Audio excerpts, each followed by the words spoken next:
नमस्कार बच्चों, आप लोगों के लिए मेरे द्वारा संचालित नवबोध प्रकाशक द्वारा प्रकाशित लेखा साहस अकाउंटेंसी क्लास 11 के स्टूडेंट्स के लिए बैक साइड के क्रियात्मक प्रश्नों के हल की सीरीज चल रही है।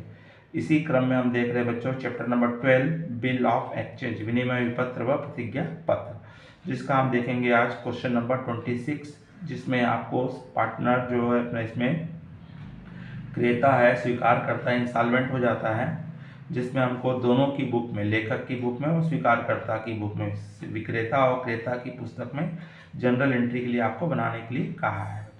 तो चलो बच्चों देखते हैं क्वेश्चन नंबर 26 क्या कह रहा है। अगर बच्चों आप इस चैनल में नए हैं तो तत्काल आइकॉन बेल को पुश कर दीजिए, चैनल को सब्सक्राइब कर दीजिए, जिससे कि आपको आने वाली वीडियो की सूचना मिल सके।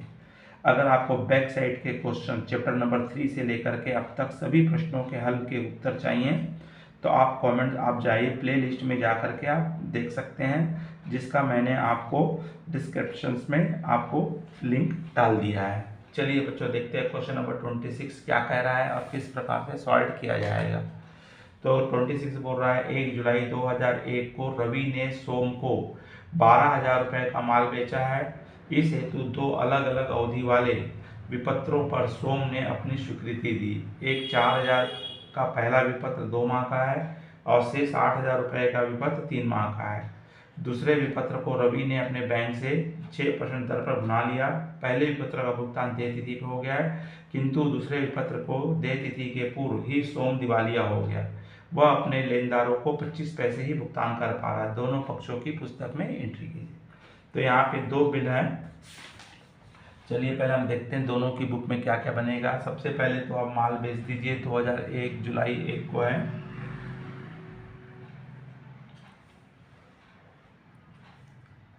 एक जुलाई को आपने रवि की बुक में बना रहे, सोम आएगा, Som debit to sales account, good sold to Som और अमाउंट है 12,000 रुपये। सेम सोम की बुक में बना लीजिए, 2001 का उल्टा बनेगा, purchase account DR to Ravi, goods purchase from Ravi, 12,000। Second entry हो गई है, यहाँ पे दो बिल स्वीकार कर रहा है, बिल नंबर 1, बिल नंबर 2। तो यहाँ पे बिल्स रिसीवेबल नंबर 1 और bills receivable number 2 to Som. और पहला बिल है 4,000 रुपये का, दूसरा बिल है 8,000 रुपये। 12,000 रुपये के बिल उसने स्वीकार किया। Accepted bill receive, accepted bill receive. यहाँ पे उल्टा हो जाएगा, इसके बुक में रवि डेबिट हो जाएगा और to bills payable account number 1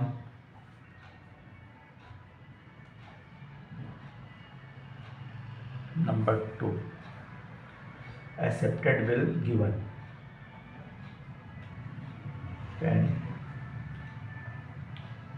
given on 2 bill. Amount आएगा यहाँ पे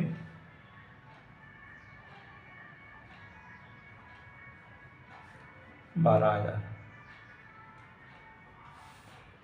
तीसरी एंट्री हो जाएगी हमारी यहाँ पे, बैंक के सेकंड नंबर के बिल को बैंक से इसने इनकेस कर लिया है, तो बैंक से इनकेस करने की एंट्री होगी 6% डिस्काउंट पे।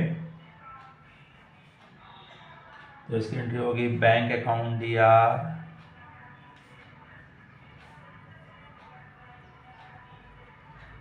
Discount account DR to bills receivable. तो यहाँ पे 8,000 रुपये वाला बिल है, और 8,000 का निकाल लीजिए। 8,000 वाला हमारा बिल है, सेकंड नंबर का बिल। सेकंड नंबर का बिल 3 माह के लिखा गया था। 8,000 का 6% 3 माह का।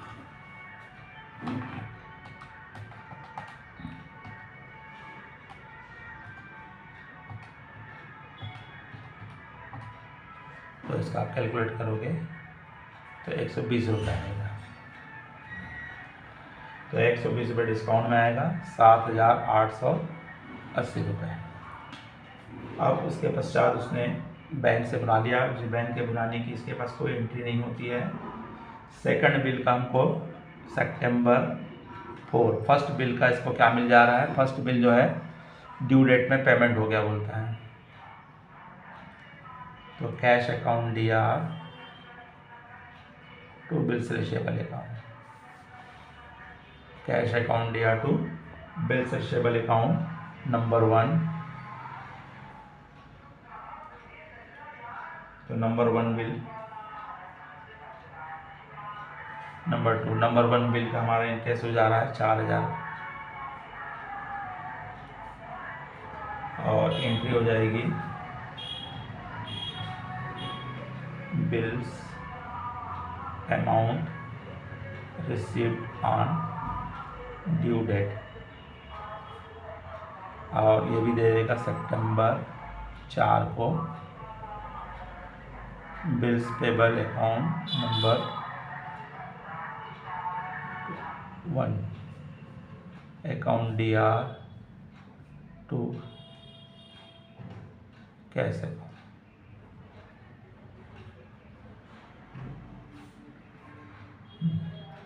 बिल पेमेंट टू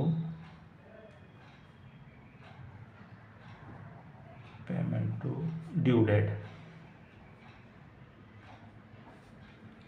तो ड्यू डेट को हमको क्या हो गया, पेमेंट हो गया 4,000 रुपये। अब उसके पश्चात हमको आगे कह रहा है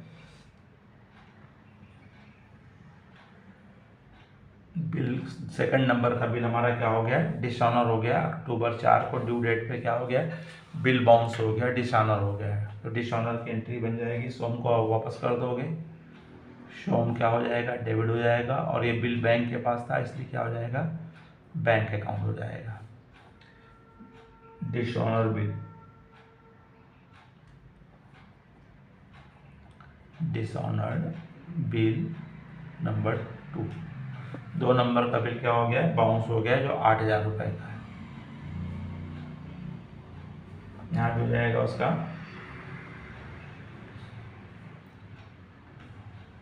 अक्टूबर 4 को bills payable number 2 DR to Ravi,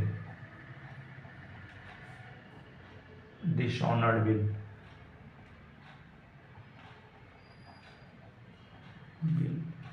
due date, due date को बिल क्या हो गया, डिसऑनर हो गया।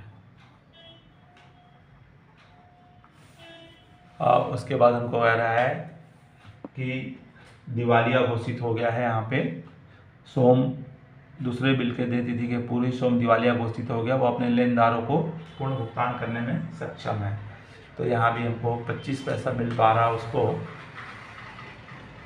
तो यहाँ पे मिल लेना था 8,000 रुपये। 8,000 रुपये का 25 पैसे से मल्टीप्लाई करोगे तो आपका 2,000 आएगा। 2,000 रुपये आपको मिल रहा है, 8,000 रुपये डूब जा रहा है। तो इसकी एंट्री होगी cash account DR bad debts account DR to Som, और यहाँ पे आएगा 2,000 रुपये मिल रहा है, 6,000 डूब गया, 8,000 रुपये।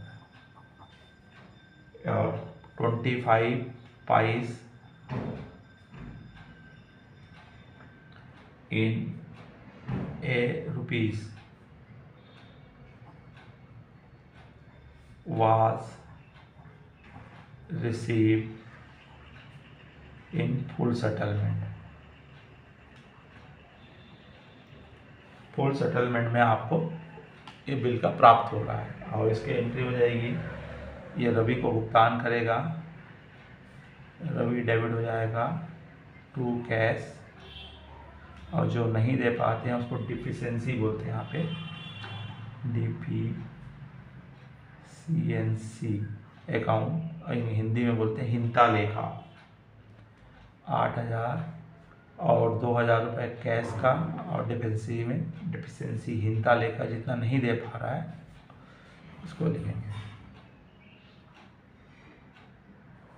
Paid at 25 paise in rupees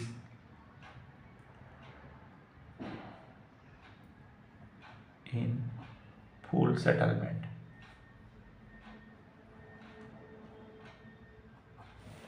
full settlement में पेमेंट होती है। इस तरह से यहाँ पे दोनों की बुक्स में, रवि की बुक में और सोम की बुक में आपके एंट्रीज पास किए जाएंगे। तो बच्चों ये थे हमारे एंड के क्वेश्चंस थे। अगर आपको समझ में आया होगा तो लाइक कीजिए, अपने मित्र साथियों को शेयर कीजिए, कमेंट्स बॉक्स में जाकर आप अपनी राय अवश्य दीजिए। नमस्कार, जय हिंद, जय भारत।